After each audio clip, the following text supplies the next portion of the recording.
सुंदर ओकर मेल हमरा देवे के पड़ी ना दे तो दुगोला के ब्यास का। राजा हरिश्चंद्र सपने में दान कइलन आ सारा राजपाट दे घले, यहाँ तक दक्षिणा देवे खातिर कुछ ना रहे। तो अपन तनवो बेच के अपना मोगी अपना बेटवा सबके बेच के ई देश के हमरा राजा रहल। आज भी हमरा देश में राजा लोग चुनाता, ईडी के छापा पड़ता तो केहू कहे कई सौ करोड़ मिलता, केहू कहे कई सौ अरब मिलता। वो राजा कैसा रहे जे अपना प्रजा के सुख खातिर अपना तन के बेच दिले।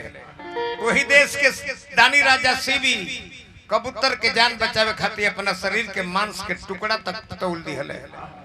यही देश के राजा हरिश्चंद्र स्वप्न में दान दिहला के चलते अपना बेटा अपने लड़का अपने नारी के साथ बिका गए काशी में जाके।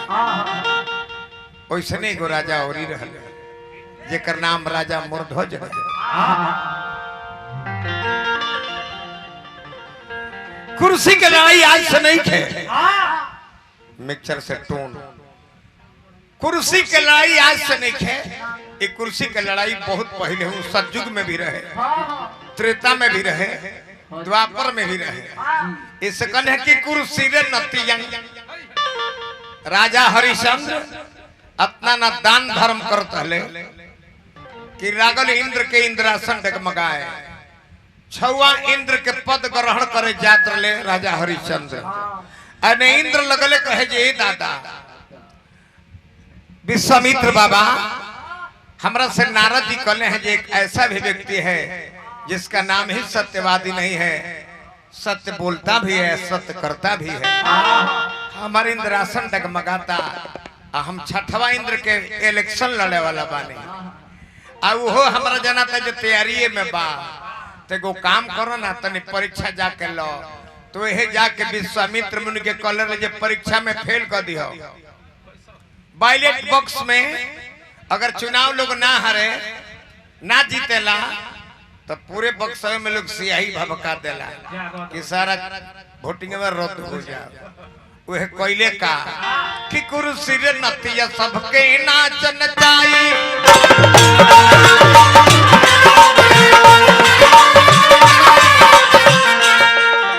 तू नाचो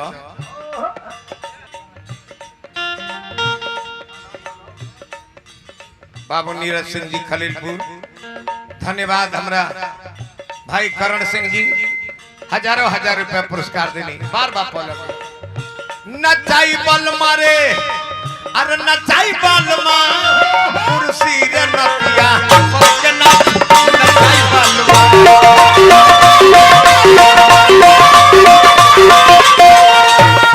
के करे के नचौलो समय नचा दी समय बेचा दी समय लात खिया दी।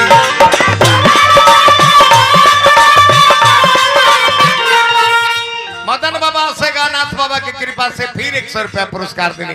बाबा के बार बापो लगी बा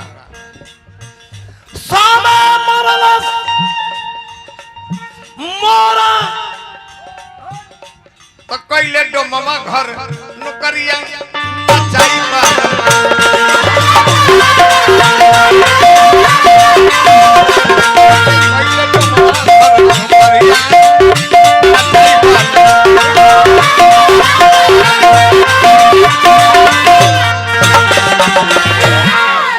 बैठी सब है एह में लेदारी हो चली हम समझाता नहीं।